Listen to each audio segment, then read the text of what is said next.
বাড়িতে কোনো গেস্ট আসলেই বা বাড়িতে ছোট্টখাট্টো কোনো গেট টুগেদার হলে এইরকম ইজি আর টেস্টি স্ন্যাক্সগুলো কিন্তু ভীষণ কাজে আসে।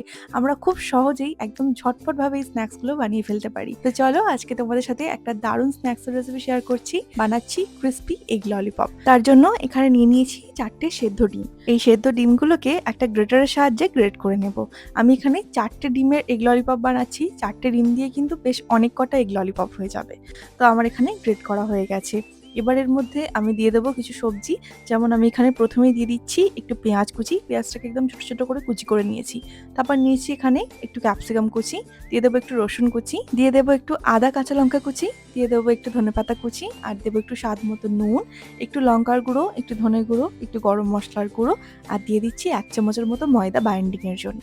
তারপর ভালো করে এই সমস্ত কিছুকে মাখিয়ে নিতে হবে। এই রেসিপিটা বানাতে সত্যিই কিন্তু অনেক কম উপকরণ লাগে। সবকিছু আমাদের বাড়িতেই এভেলেবেল থাকে।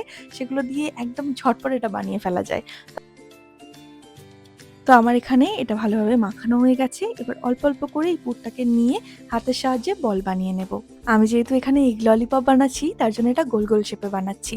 তোমরা চাইলে এটাকে লম্বা বা পাতলা যেকোনো পছন্দ মতো শেপে এটাকে গড়ে নিতে পারো। তো আমি সব বলগুলোকে এক, এক করে একটা প্লেটের মধ্যে সাজিয়ে নিচ্ছি। বেশ অনেক কটাই কিন্তু এগ বলস তৈরি হয়েছে। এবার এই বলসগুলোকে আমি একটা কর্নফ্লাওয়ারের স্লারির মধ্যে কোট করব। তার জন্য একটা বাটির মধ্যে নিয়ে নিচ্ছি 2 চামচ ময়দা, 1 চামচ কর্নফ্লাওয়ার, স্বাদ মতো একটু নুন, একটু লঙ্কার গুঁড়ো আর অল্প, অল্প করে জল দিয়ে এই ব্যাটারটাকে রেডি করব। এই ব্যাটারের মধ্যেই আমি বলগুলোকে ডুবিয়ে ব্রেড ক্রাম্বসের কোট করব। তো আমার এখানে কর্নফ্লাওয়ারের স্লারি বা ব্যাটারটা রেডি হয়ে গেছে। এবার এক, এক করে বলগুলোকে ডুবিয়ে নিচ্ছি। এবার এটাকে একটা ফোর্ক বা কিছুর সাহায্যে তুলে আমি দিয়ে দিচ্ছি ব্রেড ক্রাম্বসের মধ্যে।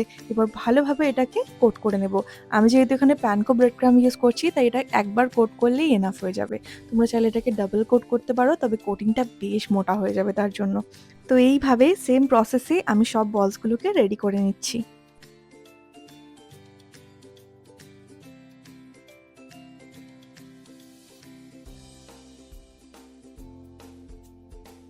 আর এই স্ন্যাক্সগুলো একটু আগে থেকে বানিয়ে তোমরা চাইলে ফ্রিজারের মধ্যে একদম এয়ার টাইট কন্টেনারের মধ্যে রেখে স্টোর করে রাখতে পারো। যখনই বাড়িতে হঠাৎ করে কোনো গেস্ট আসবে বা সন্ধ্যাবেলা চায়ের সাথে এটাকে ঝটপট ফ্রাই করে খেয়ে নিতে পারো। তো আমি এখানে তেলটাকে ভালো করে গরম করে নিয়েছি। এবার গরম তেলের মধ্যে এগুলোকে একদম গোল্ডেন ব্রাউন করে ভেজে তুলে নেব। আচ্ছা, এখানে বলে রাখি আমি কিন্তু এগুলোকে ডিপ ফ্রাই করেছি। তোমরা চাইলে বা যাদের আপত্তি আছে ডিপ ফ্রাইয়ে তারা কিন্তু এটাকে চাইলে এয়ার ফ্রাইও করে নিতে পারো। তো আমার এখানে ফ্রাই করা হয়ে গেছে। এবার একটা টুথপিককে এর মধ্যে গেঁথে দিচ্ছি। ব্যাস কত সহজেই আমাদের এগ ললিপপ একদম রেডি হয়ে গেছে।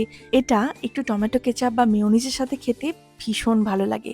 তাই অবশ্যই রেসিপিটা ট্রাই করে দেখো আর আমাকে জানাতে ভুলো না যে তোমাদের কেমন লাগলো। আর এরকম যদি নতুন, নতুন আরো রেসিপি দেখতে চাও তার জন্য আমার চ্যানেল রিয়াজ ফুড ডায়েরিকে সাবস্ক্রাইব করতে ভুলো না। আর তোমরা যারা ইনস্টাতে আছো আমার এই সেম নামে রিয়াজ ফুড ডায়েরি নামেই ইনস্টা আইডি আছে, সেটাকে ফলো করতে ভুলো না।